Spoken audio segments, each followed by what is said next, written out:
Ya. Hmm. Oh, Jawa. Itu ada KPH UPTD Tahura Bukit Mereka. Kalau itu terjadi nanti di konsesi, maka sepenuhnya menjadi tanggung jawab dari pemegang konsesi tersebut. Atau kalau nanti di wilayah yang tidak dibebani hak, misalnya kawasan hutan, maka kita akan melihat apakah itu menjadi wilayah jurisdiksinya KPH wilayah 1 dan lain sebagainya.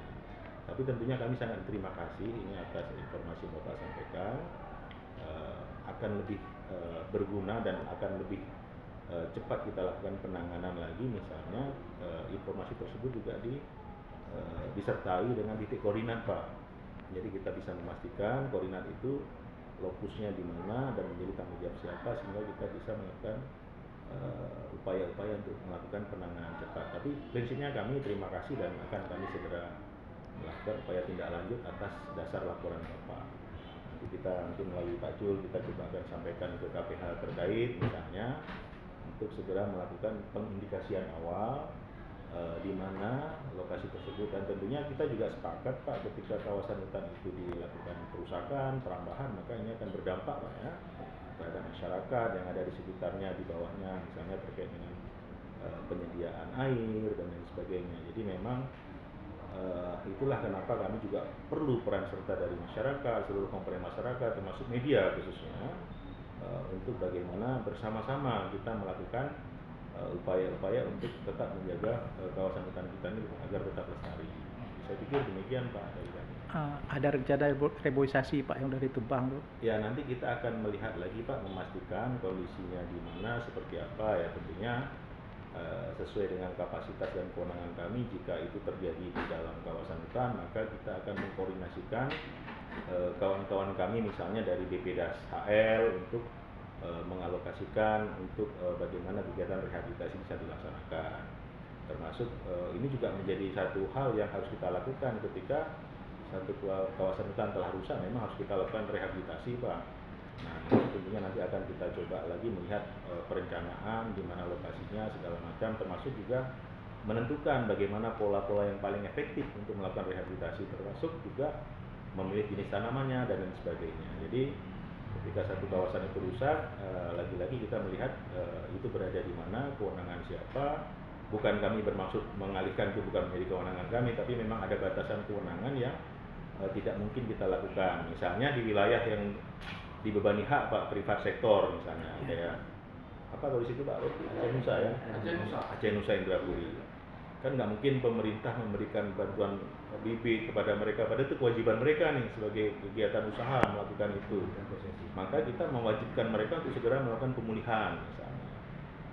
Kalau itu di wilayah yang Tahura, mungkin bisa kita lakukan kegiatan rehabilitasi pemulihan, termasuk kegiatan-kegiatan yang dibutuhkan untuk memulihkan kawasan. Kalau itu di kawasan hutan lindung, hutan produksi, maka kita juga bisa berkoordinasi dengan kawan-kawan dari Balai Pengelolaan Daerah Aliran Sungai, Pak. Karena mereka kan memiliki beberapa infrastruktur, termasuk mungkin ya untuk melakukan kegiatan rehabilitasi yang berada di dalam kawasan. Tentunya kita akan mengkoordinasikan hal tersebut, gitu, Pak. Tapi prinsipnya adalah kami berterima kasih atas atensi kawan-kawan media, masyarakat, dan tentunya kita terus selalu, Pak, terus selalu mendorong bagaimana hutan bisa dikelola secara lestari untuk masyarakat Aceh sejahtera. Ya. Selama ini ada laporan yang seperti itu, Pak, bahwa setelah gundul, karena dari jauh ada laporan dari Ada, Pak, ada juga dilakukan menerima laporan-laporan tersebut, dan penanganan juga dilakukan oleh kawan-kawan kami di lapangan. Ya. Hanya saja memang kami betul-betul memberikan dukungan nih, Pak, Ya. dari masyarakat luas, dari beberapa pihak terkait, untuk bagaimana kita menyadari, memahami bahwa hutan ini menjadi satu hal yang penting bagi kehidupan kita untuk menjadi sistem penyangga kehidupan, sehingga energi ini akan betul-betul menjadi energi kebersamaan yang sinergis untuk bagaimana menjaga fungsi kawasan hutan bagi penunjang kehidupan masyarakat. Mungkin, Pak, kan di sekitar Selawah itu, baik yang di dekat Laptama dan Teladan, dari arah Lamteba dan Lapanah, apa di sana memang ada izin untuk pemetaan kayu hutan? Semacam apa tuh? Mungkin bisa bersihkan kalau daerah itu, Pak. Daerah selatan ada perizinan. Kalau terkait dengan kawasan hutannya, di situ wilayah kawasan hutan cuma terbagi dua. Kalau terkait dengan desa yang disebutkan tadi, yang pertama dia fungsi hutan produksi, yang kedua dia masuk kepada taman hutan raya atau tahura. Jadi di dalam dua fungsi ini itu dua kewenangan yang berbeda. Ya, Di Tahura itu ada pengelolanya. Dalam hal ini UPTD kami yang di sana. ya, UPTD Tahura Pucuk Perahitan. Itu kewenangan dalam wilayah Tahura.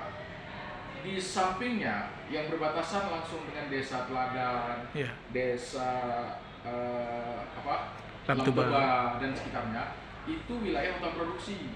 Itu pengelolanya adalah konsesi PT Aceh Nusa Indrapuri. Oh, boleh tebang gitu ya? Ya, jadi kami karena di luar kewenangan kami, itu kami nggak masuk ke situ karena itu adalah wilayah konsesi orang. Nah, segala macam hak, kewajiban dan lain-lainnya itu menjadi pengelola kawasan tersebut, dalam hal ini PT Aceh Nusa. Berarti Makanya kalau ada kejadian-kejadian kita tanya dulu ini di mana Di lokasinya. mana? Perlu kita pastikan karena daerah yang sudah menjadi konsesi orang lain kalau kita masuk menyalahi ketentuan juga. Oh, Jadi ada ranah wilayah kerja masing-masing. Seperti itu, Pak. kalau Indrapuri apa tuh kan mereka tanam ini apa namanya akasia, Akasia itu ya, betul. tapi ternyata yang ditebang kan kayu apa tuh kayu untuk petukangan. Iya, iya. Ah, itu gimana Pak? Jadi gini, di dalam wilayah hutan produksi itu, walaupun itu sudah dibebani hak atau menjadi wilayah konsesinya PT Aceh Nusa, itu ada beberapa wilayah yang memang masih hutannya alam. Ya, Alam. Kalau memang bisa kita pastikan itu dalam wilayah kerja Aceh Nusa, artinya pengambilan kayu di dalam wilayah itu oleh masyarakat kategorinya kan ilegal. oh ya, Nah, seperti itu. Karena memang Aceh Nusa sendiri dulunya jenis tanamannya adalah jenis tanaman yang ditanam, artinya seperti eukaliptus, akasia, seperti itu. Memang di beberapa spot-spot itu masih ada tutupan yang memang masih hutan alam.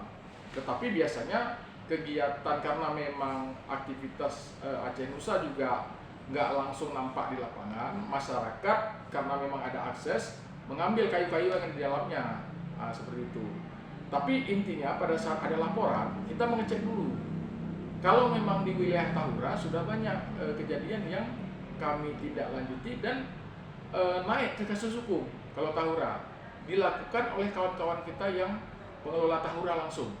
oh gitu ya, bukan Contohnya beberapa kasus, kalau memang Bapak nanti ada kesempatan jumpa langsung dengan pengelola Tahura, itu mereka bisa sampaikan kasus ini sudah selesai P21, yang di sini sudah selesai gitu.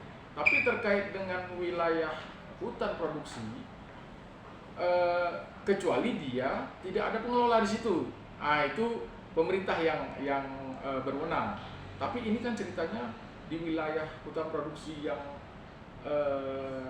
terjadi kasus pembukaan lahan segala macam, itu sudah dibebani hak kepada Aceh Nusa.